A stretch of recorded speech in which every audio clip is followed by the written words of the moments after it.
This program is able to read from a CSV file, convert the data into objects, and then from there I'm able to compare and make calculations with those objects.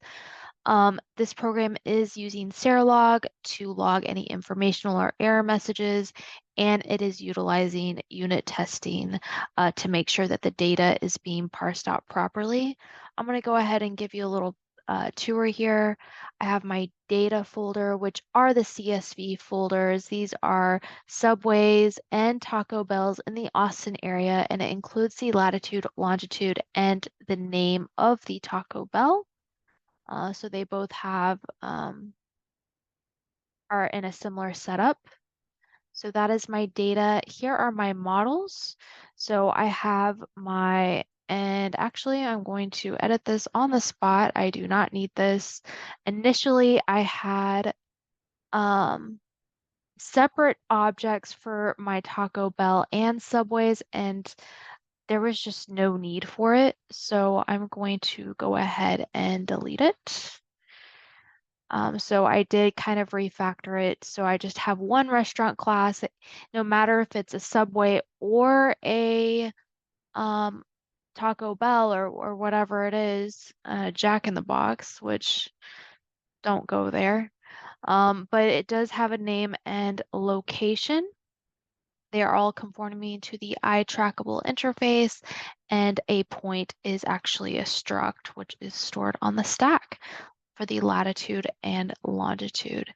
And then here I have my services, the data processor, which I am just parsing the data and processing the data. So I have a string array. Well, actually, I'm not really going in order here because it's actually going to read from this first.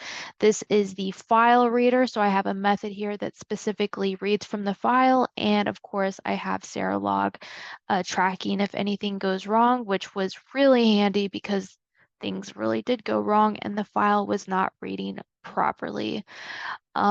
So I do have my file reader. I have my data processor. So when you read the file, it will be a string array, and then I go ahead and convert it to an iTrackable array.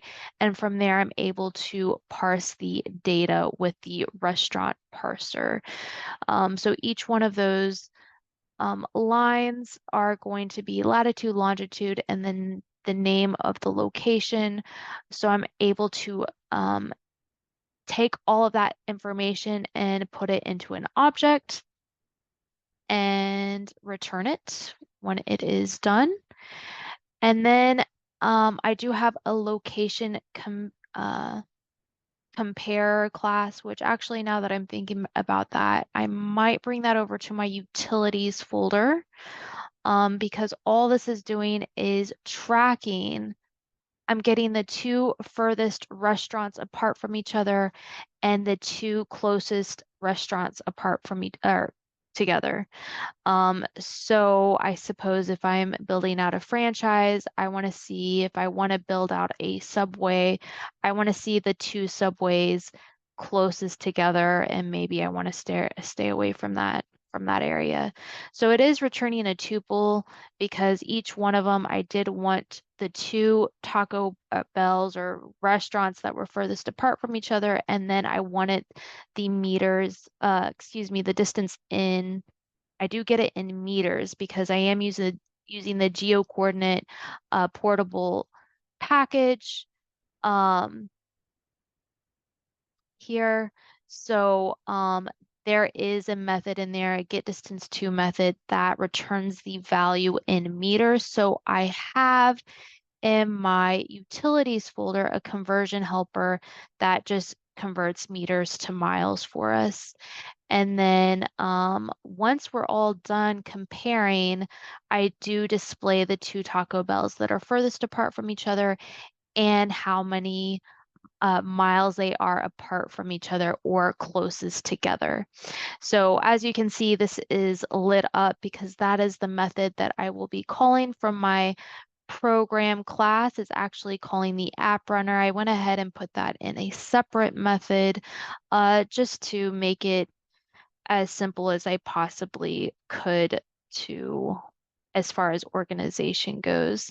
Oh, and then before I run it, let me just go ahead and show you my tests, my unit tests. I first make sure that it's not returning null information. And then, sorry, I'm seeing a spelling error there, so I'll go back in. And then I have, I'm making sure that I'm extracting the latitude properly and the longitude properly. Um, and I can run the test just to show you that the tests um, are running properly. I'll run all the tests from the solution, which there's only 3, so shouldn't take too long. And there we go, we're all passing. And let me go ahead and run the program. I hope you're not asleep at this point.